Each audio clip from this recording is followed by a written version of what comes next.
नमस्कार, मैं हूं अवंतिका श्रीवास्तव। बंसल न्यूज की खास पेशकश लक्ष्य में आपका स्वागत है। अगर आप भी अपने करियर को सुनिश्चित करना चाहते हैं तो ये कार्यक्रम आपके बहुत काम का है, क्योंकि हमारे इस प्रोग्राम में एक्सपर्ट्स करेंगे आपका मार्गदर्शन और बनेंगे लक्ष्य हासिल करने में मददगार।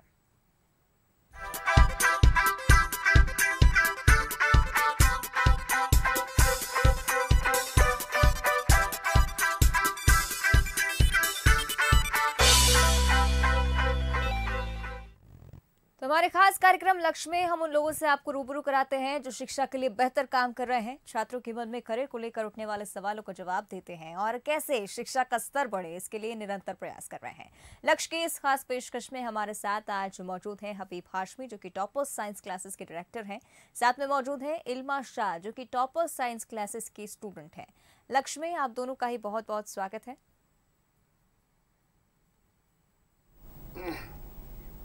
जी चलिए, चर्चा की शुरुआत करेंगे। सबसे पहले हबीब जी, आपकी ओर मैं रुख करना चाहूंगी। सबसे पहले चाहूंगी कि आप अपनी क्लासेस के बारे में बताएं, कितने स्टूडेंट्स हैं आपकी क्लासेस में, इस जानकारी को भी हमारे साथ साझा करें।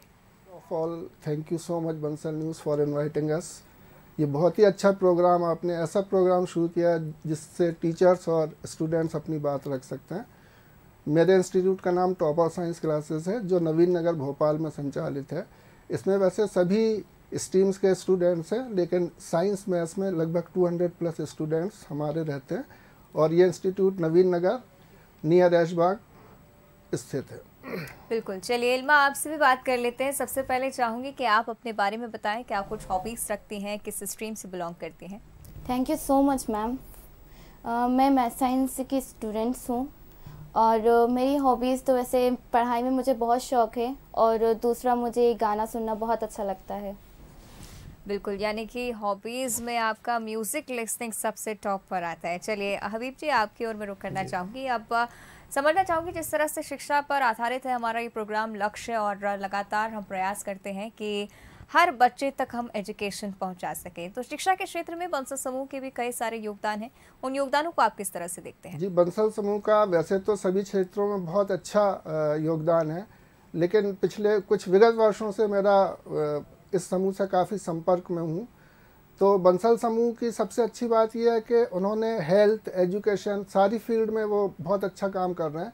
लेकिन एजुकेशन की फील्ड में बहुत ही काम उनका बहुत ही लाजवाब काम मुझे लगा, इसलिए क्योंकि जो उन्होंने संस्थान अपना टेक्निकल एजुकेशन के लिए बनाया है, वहाँ की सुविधाएं बहुत ही अच्छी हैं। हम लोग विजिट भी करते हैं कॉलेज की, और वहाँ पे जो फैसिलिटी प्रोवाइड्स की जा रही वो बहुत ही उच्च दर्जे की फैसिलिटी बच्चों को दी जा रही है। मैं इस संस्थान के लिए बहुत बहुत बधाई देता हूँ सभी को कि उन्होंने एक इतना अच्छा संस्थान भोपाल में दिया जिससे छात्र लाभ उठा रहे हैं हमारे। बिल्कुल, यानी कि कई सारे योगदान हैं जिनसे आप काफ़ी ज़्यादा प्रभावित हैं बंसल समूह के, और इसी तरह से टेक्निकल एजुकेशन के लिए भी बंसल समूह निरंतर प्रयास कर रहा है कि बच्चों को अच्छे से अच्छी एजुकेशन पहुंचाई जा सके। इल्मा, आपसे मेरा अगला सवाल है कि किन नीतियों को आप पसंद करती हैं अगर बंसल समूह की टेक्निकल एजुकेशन की बात की जाए? जब हमने बंसल कॉलेज विज़िट किया तो वहाँ की सारी ही नीतियाँ बहुत अच्छी थी। स्पेशली टेक्निकल एजुकेशन की बात करें तो बंसल कॉलेज की technical education advance technical education है। जब हमने बंसल कॉलेज विज़िट किया तो देखा कि वहाँ पे हमें ड्रोन उड़ाकर बताया गया, उसके बारे में बताया गया, और वहाँ के टीचर्स का एक्सप्लेन करने का तरीका, वहाँ की फैकल्टीज़ जो नेचर वाइज भी बहुत अच्छे थे। वहाँ की टेक्निकल एजुकेशन देखकर हम सब बहुत इंस्पायर हुए। बंसल कॉलेज ने हमें टेक्निकल एजुकेशन के बारे में बहुत ज़्यादा नॉलेज दी और बताया कि टेक्निकल फील्ड हमारे लिए कितनी इम्पॉर्टेंट है। उनने एमटेक, बीटेक, कंप्यूटर साइंस के बारे में बहुत अच्छे से समझाया, और हम सबको पता है कि टेक्निकल फील्ड हमारे लिए कितनी इम्पॉर्टेंट है और इसमें स्कोप भी बहुत है। That's why I think students को टेक्निकल फील्ड में ज़्यादा इंटरेस्ट लेना चाहिए। बिल्कुल, और टेक्निकल एजुकेशन की जिस तरह हम बात कर रहे हैं हबीब जी, आप ज़मीनी स्तर पर काम करते हैं, शिक्षक हैं और बेहतर तरीके से समझते हैं कि किस तरह से एजुकेशन का हर वर्ग के क्षेत्र में उपलब्ध होना काफ़ी ज़्यादा आजकल ज़रूरी हो गया है, क्योंकि गरीब तबके से कई सारे बच्चे आते हैं जिन तक एजुकेशन नहीं पहुँच पाती है। इसके लिए भी बंसल समूह निरंतर प्रयास करता है कि टेक्निकल एजुकेशन हर वर्ग के क्षेत्र में उपलब्ध हो सके। इसको बेहतर करने के लिए और क्या कर सकते हैं? सबसे पहले तो मुझे पता चला कि बंसल ग्रुप के द्वारा प्री नर्सरी से प्राइमरी तक स्कॉलरशिप्स प्रोवाइड की जाती है। सिर्फ ये है कि ये चीज़ें आम पेरेंट्स तक पहुंच पाएँ, इसके लिए हमें कोई ऐसा ऐप या कुछ ऐसा बनाना चाहिए जिसमें जो निर्धन वर्ग के छात्र के माता पिता हैं वो सीधे संपर्क में आ सकें। इसके लिए हमें कुछ अच्छे उपाय करना होंगे, क्योंकि ये सारी चीज़ें हम टीचर्स को तो मालूम रहती हैं, लेकिन पेरेंट्स को भी अगर मालूम हो कि बंसल समूह कितना अच्छा काम बच्चों के लिए कर रहे हैं, अगर उसको किसी सोशल मीडिया या किसी प्लेटफॉर्म के माध्यम से अगर पेरेंट्स तक पहुंचाया जा सके तो बहुत बेहतर होगा। बिल्कुल, यानी कि डिजिटल मार्ग से आप समझते हैं कि शिक्षा को बेहतर तौर पर पहुंचाया जा सकता है उन बच्चों तक जो कहीं ना कहीं इसका लाभ नहीं ले पा रहे हैं। इल्मा, आपकी ओर रुख करना चाहूँगी, अब समझना चाहूँगी कि आपका शेड्यूल क्या कुछ होता है। सिंस कोरोना काल रहा पिछले दिनों और बच्चे काफ़ी स्ट्रेस में रहे, कहीं ना कहीं शेड्यूल में भी काफ़ी सारे बदलाव आए हैं। फिलहाल शेड्यूल क्या है आपका? कब आप पढ़ती हैं, कब खाना खाती हैं? सबसे पहले तो अभी स्कूल तो हम जा नहीं रहे हैं, तो कोचिंग में तो बहुत अच्छा पढ़ाते हैं और स्कूल में अपने घर पे भी ज़्यादा टाइम देती हूँ अपनी पढ़ाई को, बिकॉज़ मुझे सेल्फ़ स्टडी करना काफ़ी अच्छा लगता है और मैं अपनी हेल्थ पर भी पूरा ध्यान देती हूँ, बिकॉज़ अगर हम अपनी हेल्थ पर अच्छे से ध्यान नहीं देंगे तो हम ज़्यादा टाइम तक अच्छे से पढ़ नहीं पाएंगे, हम एक्टिव नहीं रह पाएंगे। इसलिए मैं अपनी स्टडी के साथ साथ अपनी हेल्थ पर भी पूरा ध्यान देती हूँ। फॉर एग्ज़ाम्पल समय समय से खाना खाना, वॉक करने के लिए टाइम नहीं है तो वॉक करते करते पढ़ना, और अपनी फैमिली के साथ थोड़ा टाइम स्पेंड करती हूँ, जिससे मुझे एक पॉजिटिव और हैप्पी वाइब मिलती है, जिससे मैं अपनी स्टडी और भी अच्छे से कर पाती हूँ। और मैं अपनी पढ़ाई में वैसे तो 6-7 घंटे पढ़ती हूँ रेगुलर। बिल्कुल, यानी कि इल्मा अपनी एजुकेशन के साथ साथ अपनी डाइट और अपनी फैमिली के भी महत्व को अच्छे से समझ रही हैं। इल्मा, अब फर्दर आपसे ये जानना चाहूँगी कि किस तरह से आपने उन सिचुएशंस को डील किया जो पिछले दिनों कोरोना काल में हर बच्चे ने फेस की है, क्योंकि लॉकडाउन रहा है पिछले दिनों और बच्चे कहीं ना कहीं अपने आप को एक स्ट्रेस वाली कंडीशन में महसूस कर रहे थे, सिंस स्कूल बंद थे और टीचर्स से कॉन्टैक्ट नहीं था, लेकिन फिर भी स्टडीज़ को आगे बढ़ाना था। कितनी मुश्किलें आई और किस तरह हैंडल की? यस मैम, मुश्किल तो बहुत थी, क्योंकि स्कूल में भी ऑनलाइन क्लासेस चल रही थी, स्टडी इतने अच्छे से हो नहीं पा रही थी, बट खुद से थोड़ा सा पढ़ा और फिर उसके बाद अपनी फैमिली के साथ जब रहते थे तो थोड़ा लगता था कि हाँ हम महफूज हैं, और फिर उसके बाद हम अपनी पढ़ाई घर पे ही करते थे। फिर टाइम से स्कूल खुले, थोड़े लेट खुले, तो फिर स्कूल में भी पढ़ाई होने लगी। अब हमारी एजुकेशन तो बहुत अच्छी हो गई है क्योंकि एग्ज़ाम आ गए हैं और हमारी सब्जेक्ट पूरे कंप्लीट हो गए हैं। बिल्कुल, यानी कि काफ़ी ब्रेवली हैंडल किया है हर बच्चे ने ही, उनमें से एक इल्मा भी रही हैं। हबीब जी, आपकी ओर रुख करना चाहूँगी, इसी पर ही चर्चा करूँगी कि किस तरह से बच्चों के शेड्यूल में काफ़ी बदलाव आया, पिछले दिनों काफ़ी डिफ़िकल्टीज़ आई। क्या आप समझते हैं कि आगे आने वाले दिनों में इससे उन्हें लाभ पहुँचेगा या नुकसान होगा, क्योंकि शेड्यूल काफ़ी चेंज हुआ है, तो ऐसे में बच्चों पर इसका क्या प्रभाव पड़ सकता है? बच्चों पे अभी हाल फिलहाल तो बहुत ही नेगेटिव इम्पैक्ट आया है, क्योंकि बच्चा क्या है, जिस शेड्यूल में पढ़ाई करता था वो शेड्यूल उसका डिस्टर्ब हुआ है। लेकिन धीरे धीरे हम लोग बच्चों को समझा रहे हैं और बच्चे भी समझ रहे हैं कि अब एग्ज़ाम कंडक्ट होंगे ही, इस हिसाब से अब वो अपनी तैयारी करने लगे। नहीं तो पेरेंट्स भी ये समझने लगे थे कि नहीं अब एग्ज़ाम हो सकता है, प्रमोशन मिल जाए तो हमारा बच्चा ऐसे ही निकल जाए। लेकिन मैं सभी पालकों से अनुरोध करूँगा कि देखिए, एग्ज़ाम हो या ना हो, लेकिन उस सब्जेक्ट की स्टडी तो बच्चे के लिए ज़रूरी है। अब ये हो सकता है कि कोरोना काल में कुछ सालों में छूट मिल गई, लेकिन आगे तो एग्ज़ाम कंडक्ट होंगे ही, तो आप अपने बच्चों को इसके लिए बिल्कुल प्रिपेयर रखिए। अब फिर होना या ना होना ये तो एक अलग बात होती है।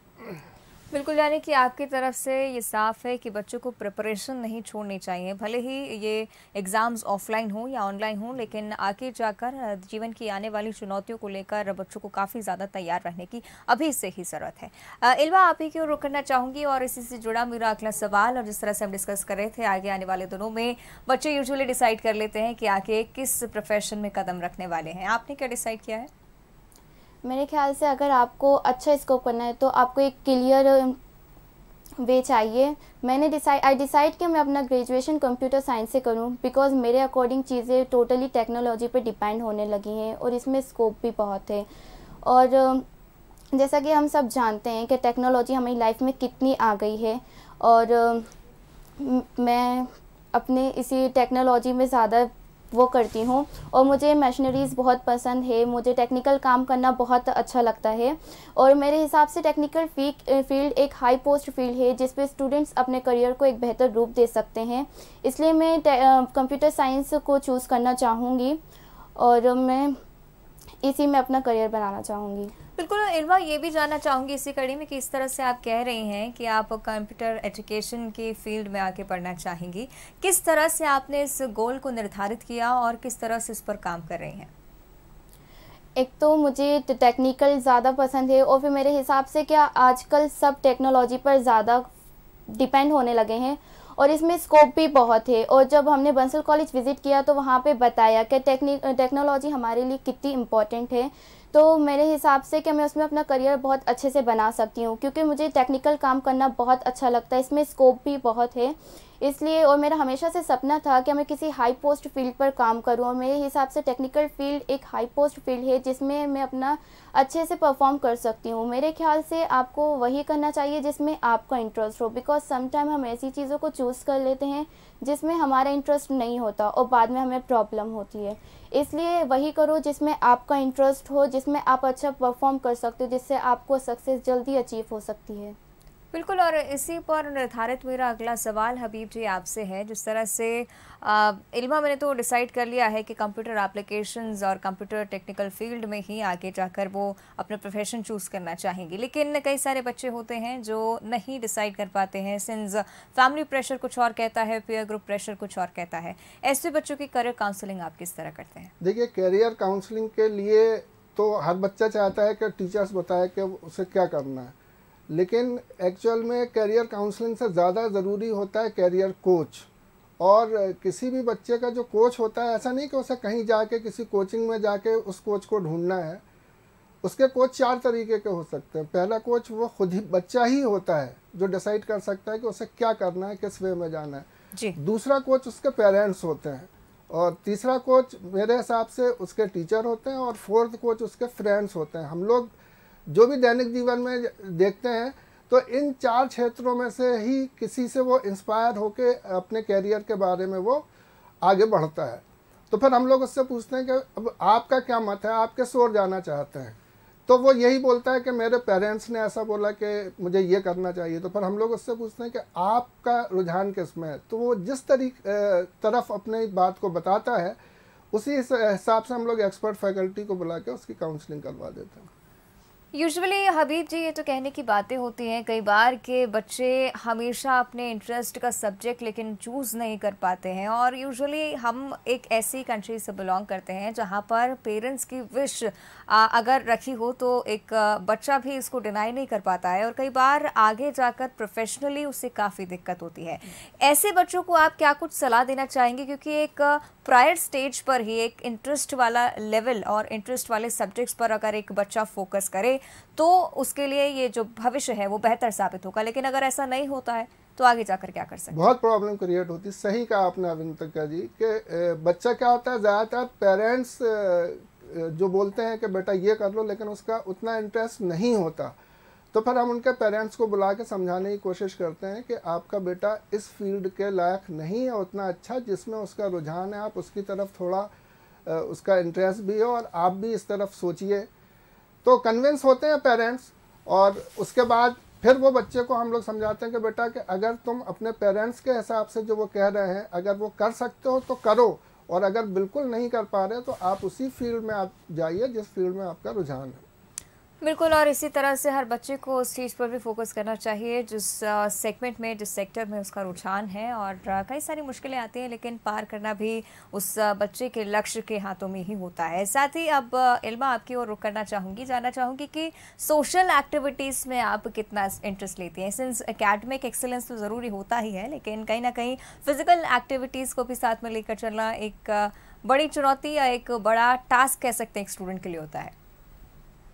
यस मैम, हमें अपनी पढ़ाई के साथ साथ अपनी हेल्थ पर भी पूरा ध्यान देना चाहिए, बिकॉज़ अगर हम हेल्दी नहीं हैं तो हम सही से स्टडी भी नहीं कर सकते हैं।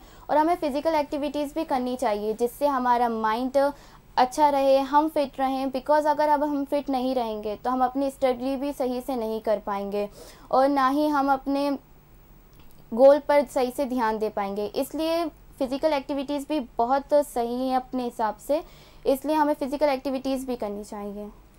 और बिल्कुल साथ ही अब हबीब जी, आपसे मेरा अगला सवाल, और जिस तरह से हम चर्चा कर रहे थे पहले भी कि बंसल समूह का उद्देश्य या हर एक शैक्षणिक संस्थान का उद्देश्य रहता है कि हर विद्यार्थी तक शिक्षा को पहुंचाया जा सके, सब पढ़े सब बढ़े। बंसल समूह का ये उद्देश्य भी इसी नज़रिए के साथ शुरू किया गया था। इस उद्देश्य को हर विद्यार्थी तक पहुँचाने के लिए और किस तरह के प्रयास किए जा सकते हैं? वैसे तो बंसल समूह बहुत अच्छे प्रयास कर रहा है, लेकिन मेरा बंसल समूह से निवेदन है कि जिस प्रकार उन्होंने टेक्निकल एजुकेशन की फील्ड में इतना अच्छा कॉलेज दिया है भोपाल में, तो अगर वो प्राइमरी और मिडिल और इंटरमीडिएट स्कूल भी दे सकें तो क्या होगा कि उस बच्चे को एक क्रीम लेयर को वो निकाल सकते हैं, और वही बच्चा फिर जब कॉलेज में, बंसल कॉलेज में आएगा तो एक बहुत ही अलग इम्पैक्ट आएगा। तो मेरा आग्रह है कि अगर आपने इतने अच्छे कॉलेजेस दिए हैं तो आप ज़रूर स्कूल्स के बारे में भी विचार करें। बिल्कुल, स्कूल्स का सुझाव आप दे रहे हैं और उस पर भी चर्चा की जाएगी निश्चित तौर पर। और इल्मा, आपकी तो और आप पर मैं रुक करना चाहूँगी, आप सोशल मीडिया के बारे में चर्चा करना चाहेंगे।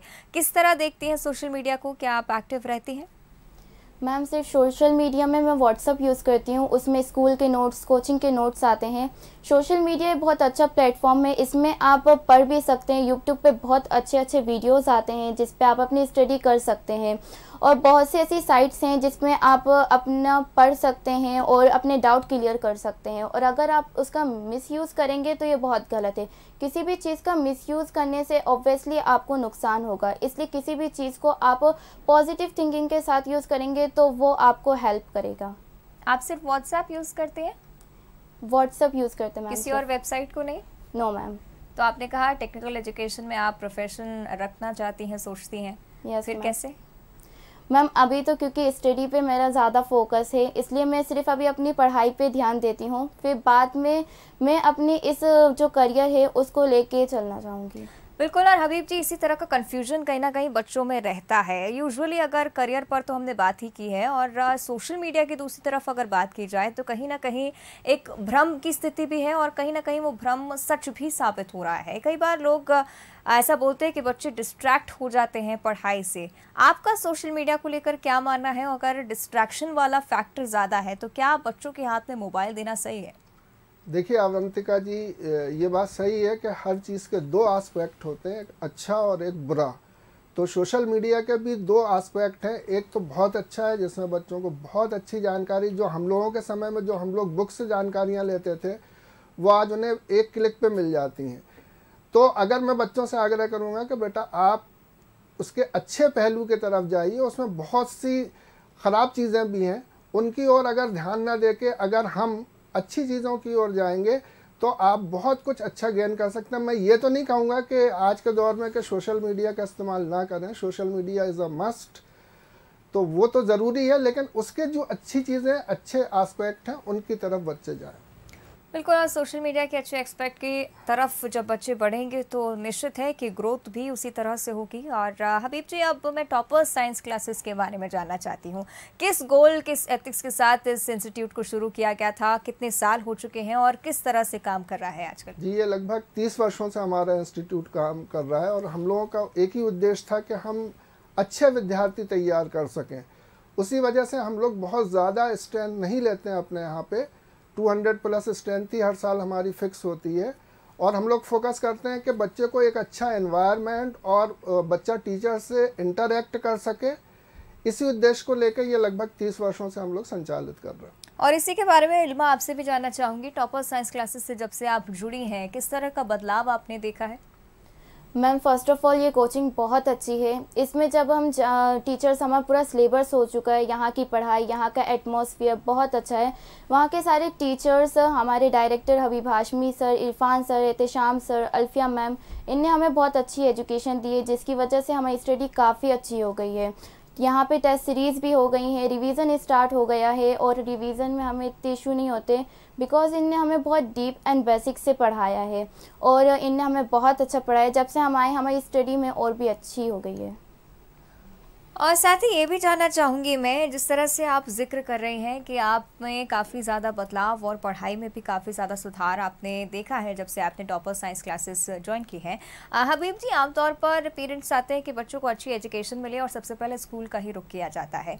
अगर आपके इंस्टीट्यूट को उससे कंपेयर किया जाए या उससे अलग रख कर देखा जाए तो क्या कुछ एक्स्ट्रा आप बच्चों को दे पाते हैं?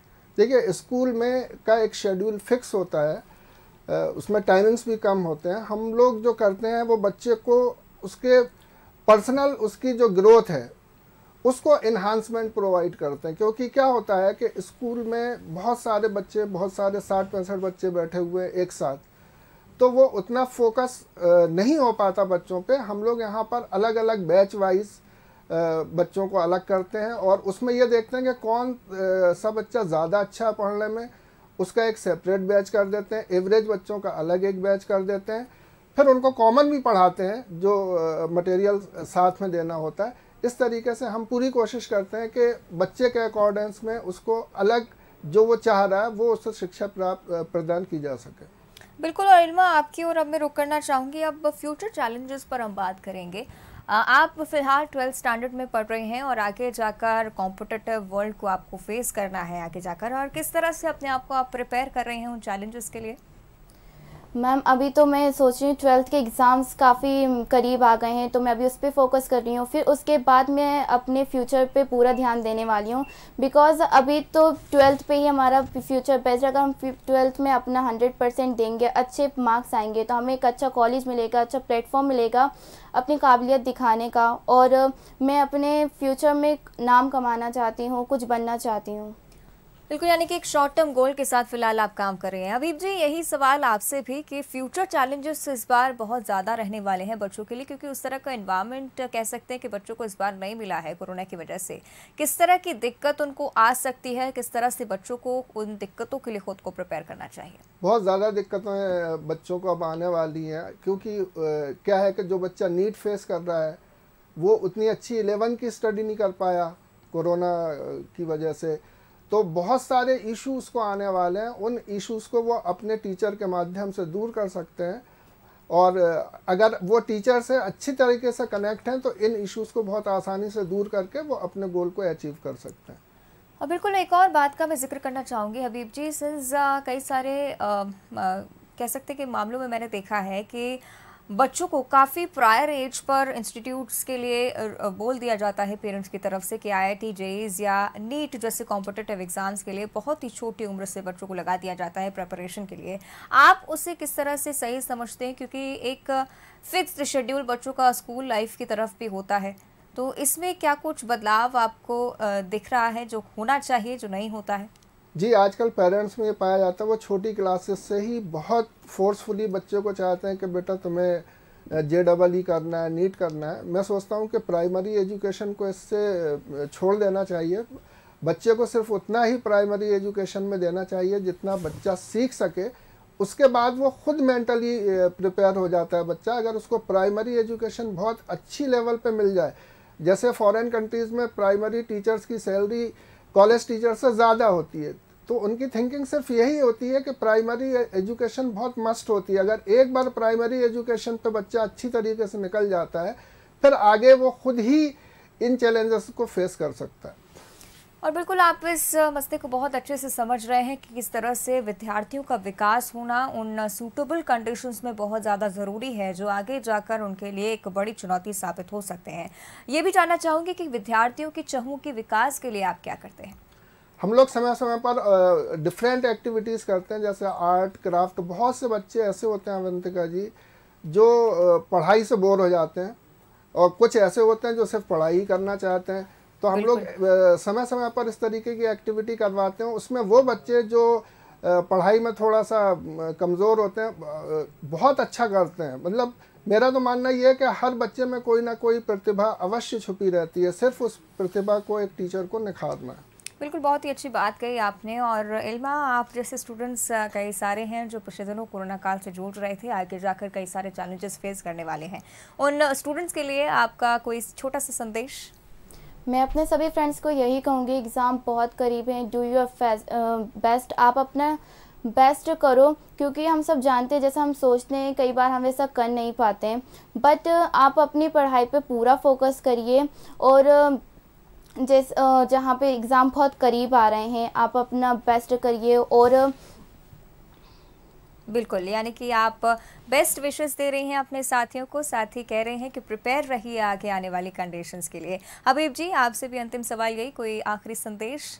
जी, मैं बच्चों को यही कहना चाहूँगा कि जिन बच्चों की पूरी साल भर तैयारी हो चुकी है वो ऐसे पोर्शन पे जाएं जो उन्हें मेरिट की तरफ ले जाते हैं। जिन बच्चों की तैयारी अभी कंप्लीट नहीं हुई है वो सिर्फ जो उनको टीचर ने इम्पोर्टेंट बताया है पहले उससे ही अच्छे से रिवाइज़ करें, अपने टीचर से कनेक्ट रहें, टीचर पे ट्रस्ट करें और उस पोर्शन को पहले करें जो वो आसानी से कर सकते हैं। क्योंकि क्या होता है कि अगर आप 20% ऐसे पोर्शन पर जाओगे जो कि बहुत वास्ट पोर्शन होता है, और तैयारी करने का एक सबसे अच्छा तरीका ये है कि आप अपने अकॉर्डिंग टू ब्लूप्रिंट पढ़िए। आमतौर पर बच्चा क्या करता है कि एक चैप्टर है तो उसको 8 दिन लेके बैठ जाएगा, 8 दिन करेगा, ऐसा बिल्कुल ना करें। आपके हर चैप्टर से 5-6 मार्क्स के क्वेश्चन है, तो आप एक दिन में अगर 6 क्वेश्चन तैयार कर रहे हैं तो आप डिफरेंट चैप्टर से उठाइए उसे, इससे आपकी तैयारी बहुत जल्दी हो जाएगी और बहुत अच्छा आपका रिजल्ट बनेगा। आप सबको आगामी आने वाले एग्ज़ाम के लिए मेरी तरफ से ऑल द बेस्ट। बिल्कुल हबीब जी, एल्मा, बहुत बहुत धन्यवाद आपका हमारे साथ जुड़ने के लिए। बहुत अच्छा लगा आज आप दोनों से बात करके। Thank you ma'am. और इसी के साथ हमारी इस खास पेशकश में फिलहाल इतना ही। कल फिर हाजिर होंगे एक नए लक्ष्य के साथ। तब तक के लिए बने रहिए बंसल न्यूज़ के साथ।